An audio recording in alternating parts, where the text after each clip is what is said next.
Hello students, welcome to my channel. आज हम लोग क्लास 12th का अप्लाइड मैथमेटिक्स का chapter 1 number quantification and first जो चैप्टर है number quantification and numeral applications, इसके बारे में पढ़ेंगे। आज हम लोग क्लास 12th का मैं ये पहली बार शुरू कर रही हूँ अप्लाइड मैथमेटिक्स का पोर्शन जो है, तो प्लीज़ मेरे चैनल पर बने रहिए और जहाँ भी कुछ डाउट होता है प्लीज़ कमेंट सेक्शन में लिखेंगे। तो आज हम लोग क्लास 12 का नया चैप्टर स्टार्ट करते हैं, number quantification and numerical applications.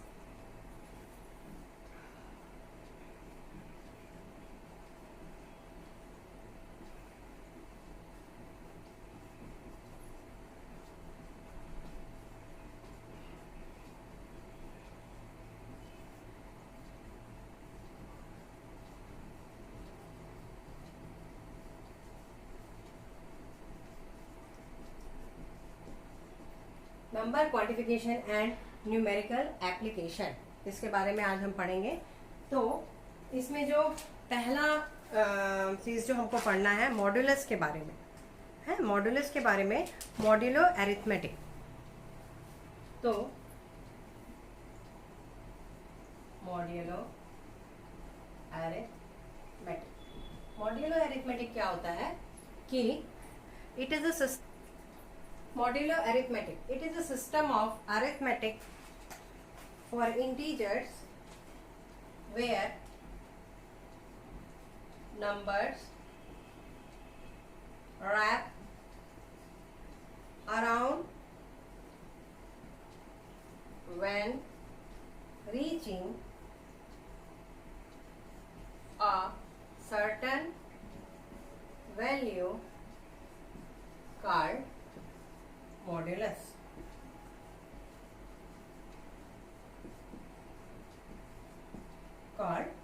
कहने का मतलब है कि फॉर एग्जाम्पल यदि आपका it is a system of arithmetic for integers where numbers wrap around when reaching a certain value called modulus. For example जो टाइम क्लॉक होती है, ठीक है, 24 आवर्स का टाइम होता है एक दिन में, लेकिन क्या होता है दोपहर के 12 बजे के बाद फिर अगेन वो रिपीट होने लगती है। तो इसका मतलब वो फिर से जब इंटीजर्स रिपीट होने लगते हैं, मतलब दोपहर के 1 दोपहर के 2 बजते हैं, तो उसको क्या बोलते हैं, उसको मॉड्यूलस के फॉर्म में समझेंगे। It is a system of arithmetic for integers where numbers wrap around when reaching a certain value. मतलब दोपहर के 12 बजने के बाद फिर अगेन जो है वो क्लॉक 1 2 3 इस तरीके से चालू होता है, क्योंकि 24 घंटे का समय होता है। तो 12 बजे के बाद फिर से वो अगेन, है ना, rap around when reaching a certain value called modulus. मतलब एक सर्टेन वैल्यू में पहुंचने के बाद वो फिर से रिपीट होता है। सिमिलरली आप यदि प्रोटेक्टर से 360 डिग्री का एंगल तक आप बना सकते हो, ठीक है।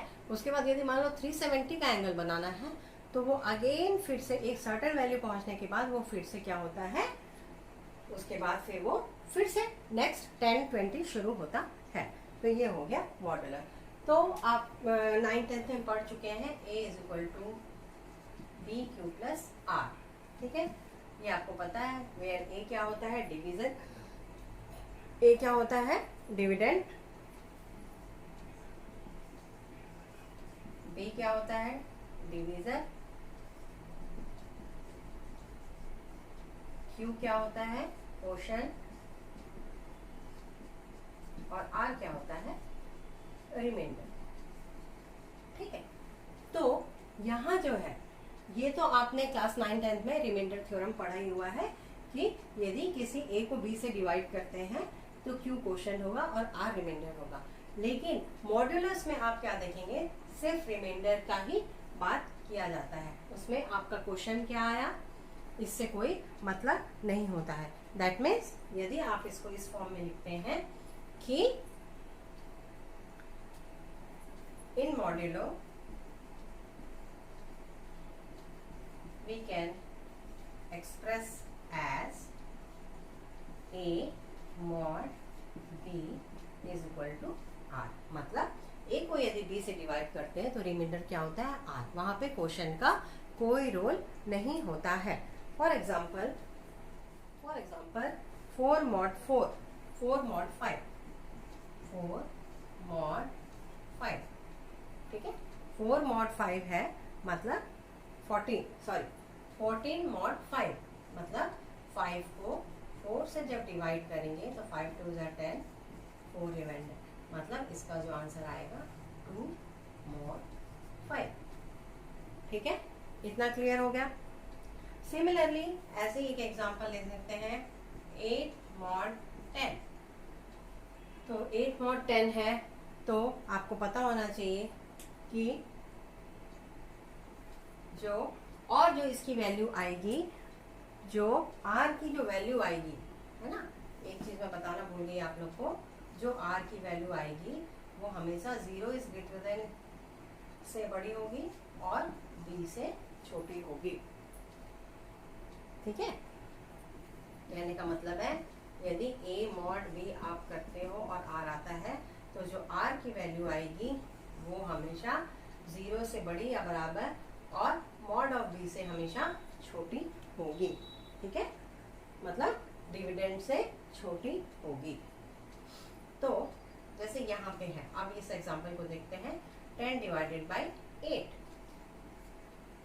10 डिवाइडेड बाई 8 है, तो इसमें कितना आ जाएगा, क्योंकि 1 से करेंगे तो -2 आएगा। अब -2 क्योंकि 0 से बड़ा नहीं है इसलिए ये पॉसिबल नहीं है, तो क्या हो जाएगा, ये इसको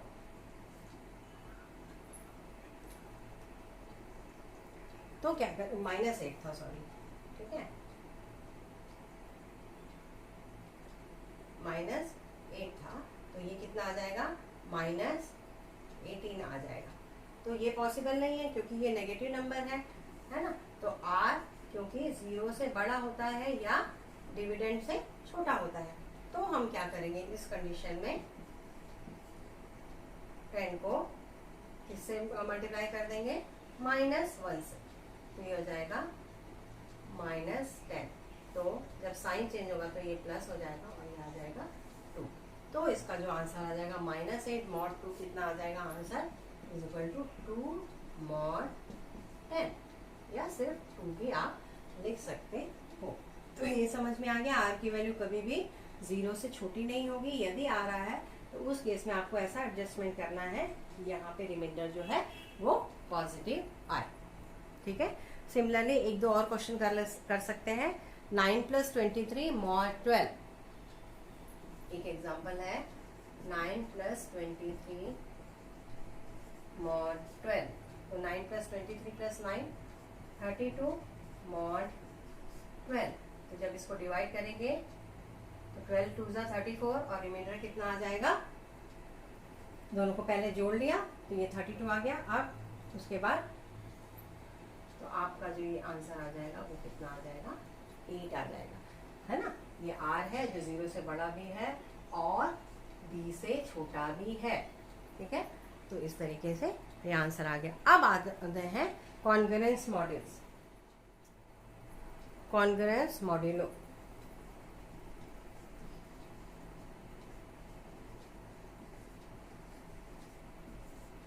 कॉन्ग्रुएंस मॉड्यूलो मतलब इसको इस तरीके के साइन से डिनोट करते हैं।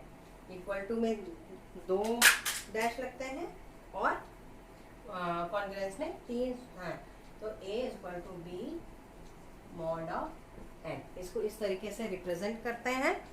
और इसका मतलब होता है a = b mod n is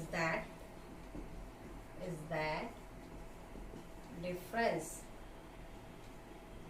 of a and b, that is a minus b is divided by n and remainder is 0। ये इसकी डेफिनेशन होती है कॉन्ग्रुएंस की। क्या डेफिनेशन हुई कि यदि आप कोई congruence modulo a is congruence to b mod n is that difference of a and b, मतलब a और b का डिफरेंस होगा और जिसको n से डिवाइड करते हैं तो रिमाइंडर क्या आता है, तो रिमाइंडर क्या आता है, 0। तो ये कहलाता है कॉन्ग्रुएंस मॉड्यूल। ठीक है, तो एक एग्जांपल से इसको समझेंगे तो आप लोग को एकदम समझ में आ जाएगा। जैसे 15 मॉड्यूलो 7, 15 मॉड्यूलो 7, ठीक है। तो 15 मॉड्यूलो 7 में आंसर क्या आ जाएगा, इसमें रिमाइंडर कितना आएगा 1। ठीक है, r is equal to then r is equal to 1, then we can write as, कैसे लिख सकते हैं इसको 15, इसको और कैसे लिख सकते हैं 15 is equal to -6 mod 7, 15 is equal to -6 mod 7।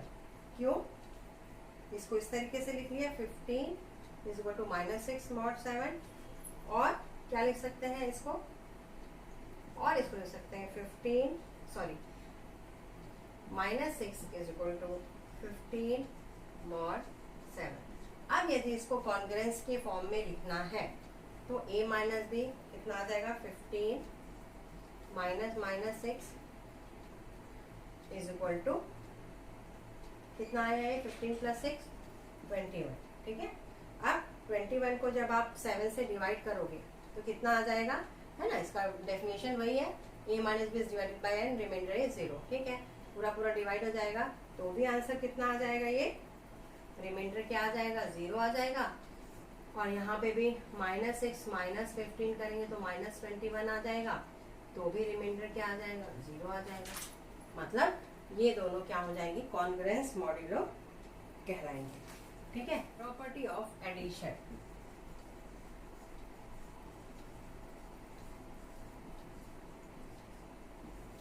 Property of addition में पहला है कि a + b = c, if a + b = c, then a mod n plus b mod n is equal to c mod n।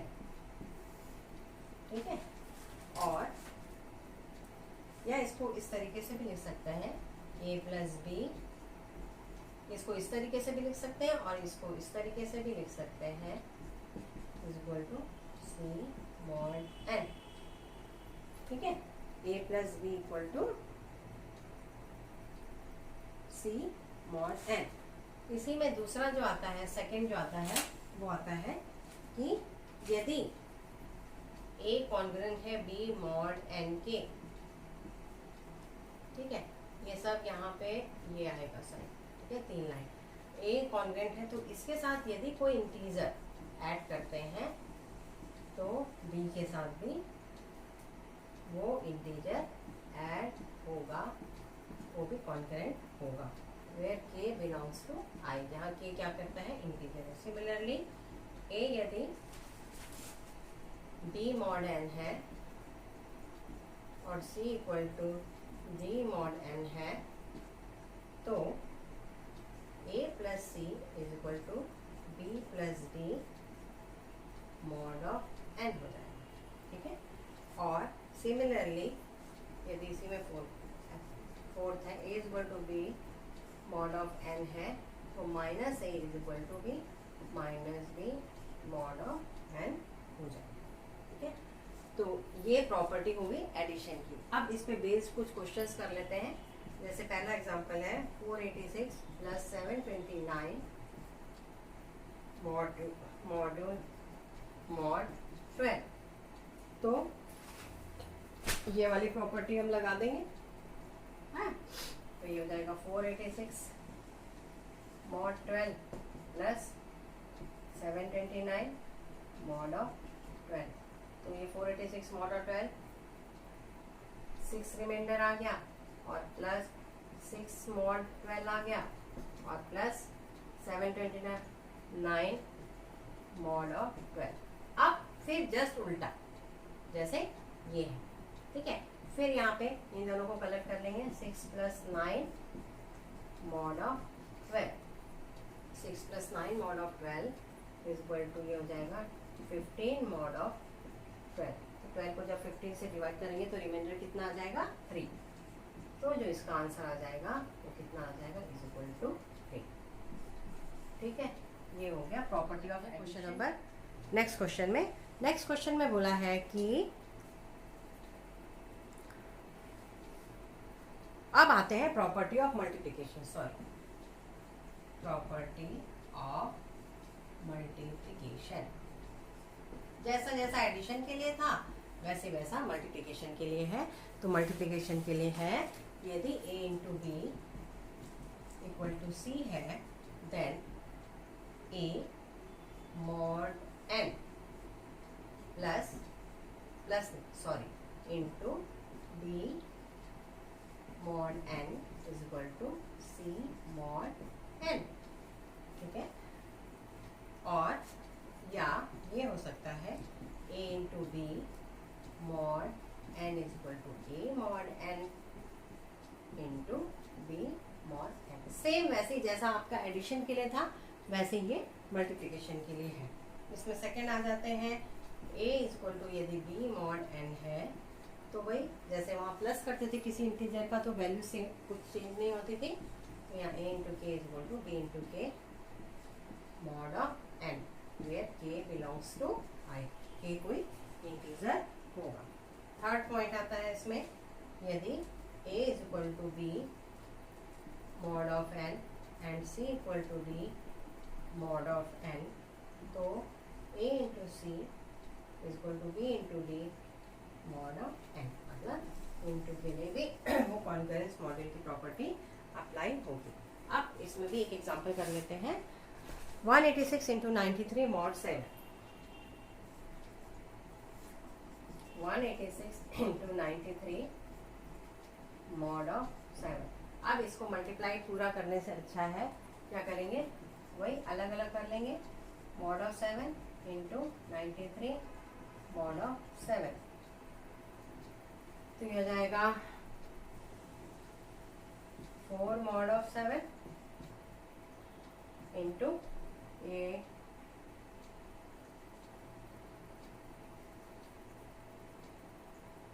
13 mod of 7।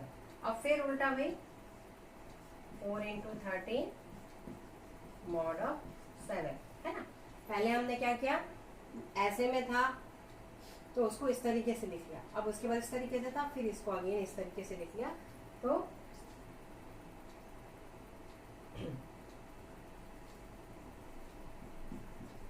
Mod of 7 तो ये कितना आ जाएगा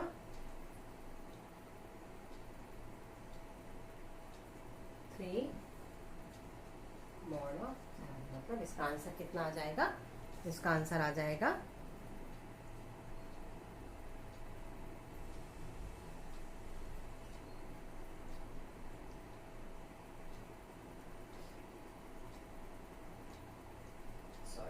2 mod of 7।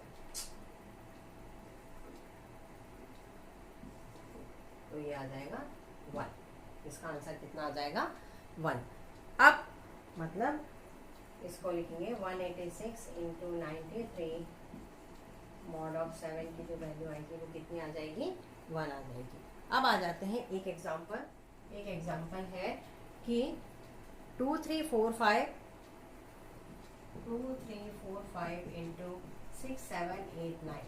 ठीक है, इसका मल्टीप्लिकेशन के लास्ट 2 डिजिट क्या होंगी, इनको यदि आप मल्टीप्लाई करते हो तो इसके लास्ट 2 डिजिट क्या होंगे, कहने का मतलब है ये आपको बताना है। यहाँ क्या होगा नहीं मालूम, लेकिन ये डैश आपको बताना है। तो ये अक्सर कॉम्पिटिटिव एग्जाम में पूछा जाता है इस टाइप के क्वेश्चन। तो इसको करने का सबसे आसान तरीका है कि लास्ट 2 डिजिट पूछा है तो आप क्या करोगे,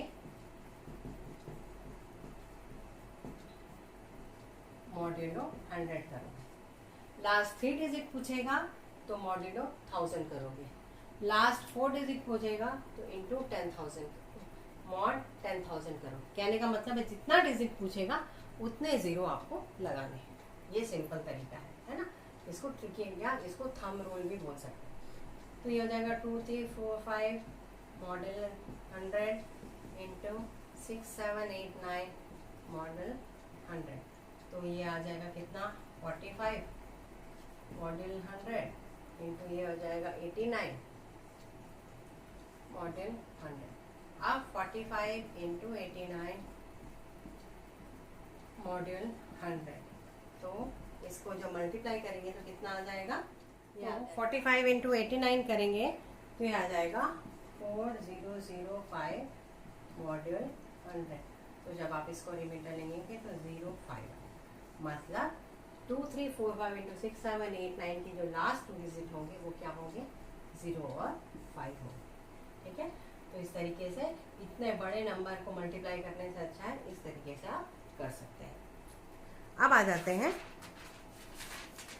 next, property of exponent. Property of exponent, property of exponent में क्या बोला है कि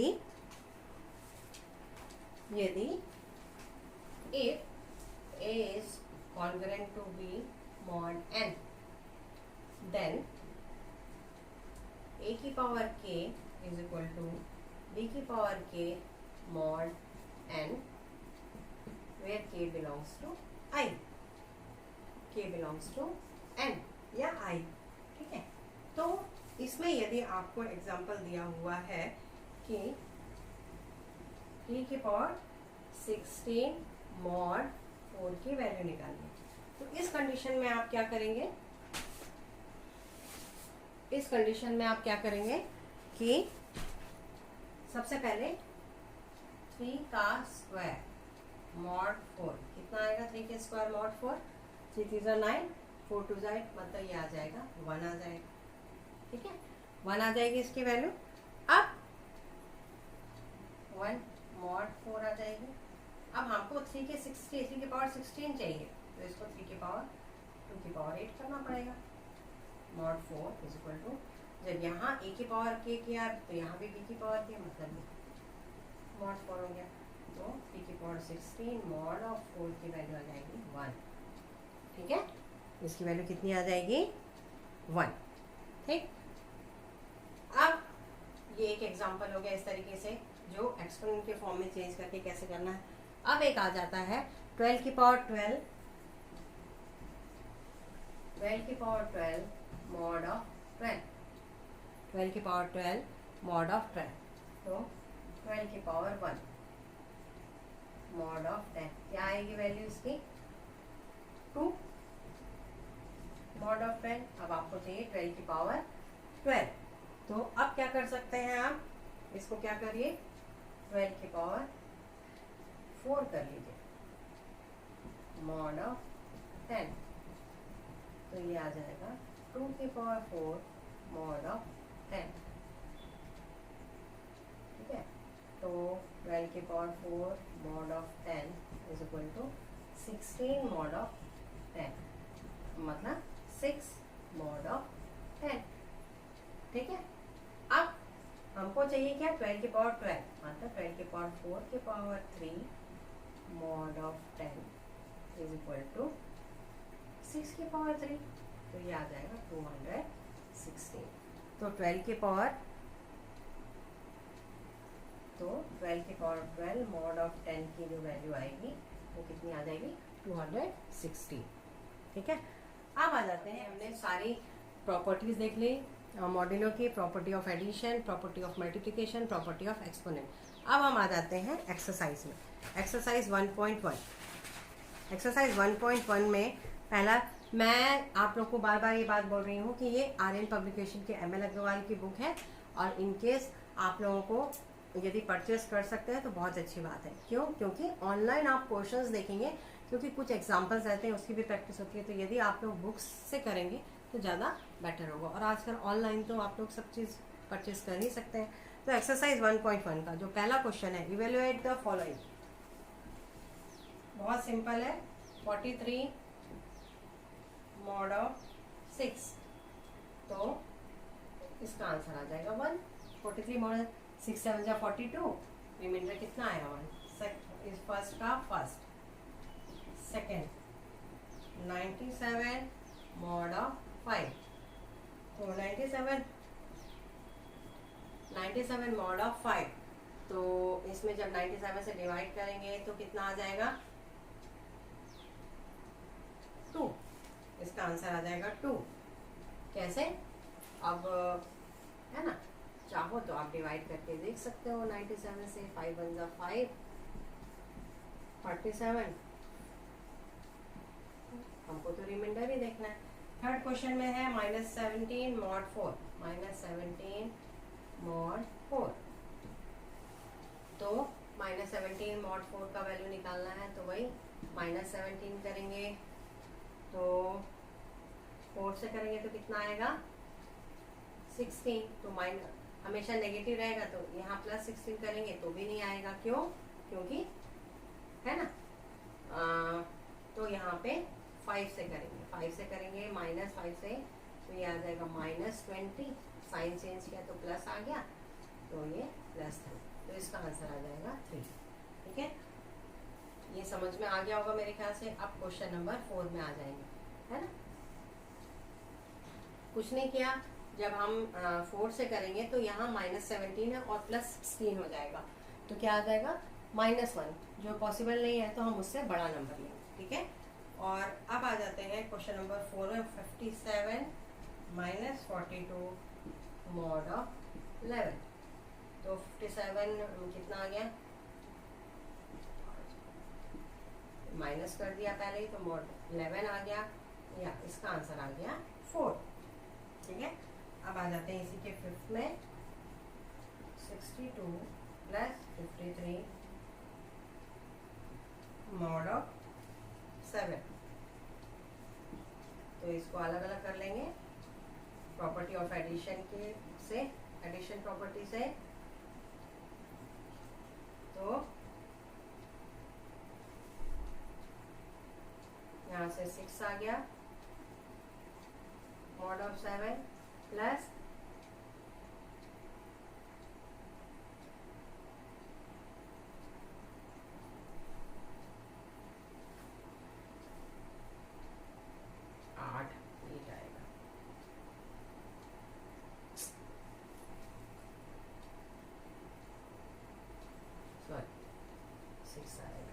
और यहाँ से 4 mod of 7, फिर दोनों को ऐड कर दीजिए, ये आ जाएगा 10 mod of 7, ये आ जाएगा 3, तो इसका आंसर कितना आ जाएगा 3। अब आ जाते हैं 6 में। 9 × 8 mod 5, that is 9 mod 5 into 8 mod 5, तो 4 mod 5 into 3 mod 5, मतलब ये 15 mod 5, तो ये रिमाइंडर क्या आ जाएगा इसका,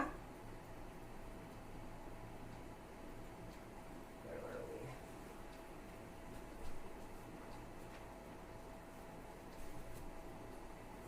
9 mod 5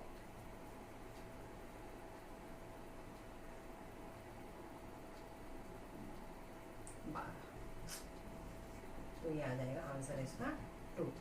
ठीक है, अब आ जाते हैं क्वेश्चन नंबर 2 में। क्वेश्चन नंबर 2 में बोला है फाइंड 576 + 789 mod 9। 576 + 789 mod 9, 576 + 789 mod 9। ठीक है, तो इसका वैल्यू निकालना है आपको, तो इसको अलग अलग कर लेते हैं। 576 mod 9 + 789 mod 9, तो ये कितना आ जाएगा, 9 से जब 576 को डिवाइड किया तो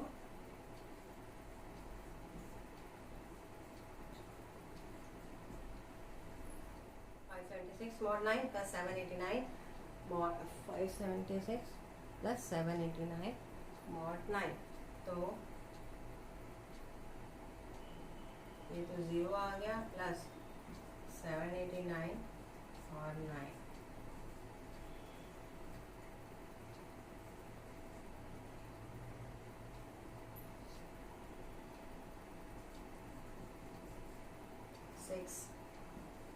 mod 9, और इधर भी 0 mod 9, अगर 0 + 6 mod 9 दैट इज 6, तो इसका आंसर कितना आ जाएगा 6। तो आज के लिए बस इतना ही। नेक्स्ट लेक्चर में फिर हम इसके जो बाकी बचे हुए क्वेश्चन है वो करेंगे। और प्लीज़ मेरे चैनल को लाइक, सब्सक्राइब और शेयर ज़रूर करिए। कहीं भी डाउट है तो कमेंट सेक्शन में लिखिए। Thank you.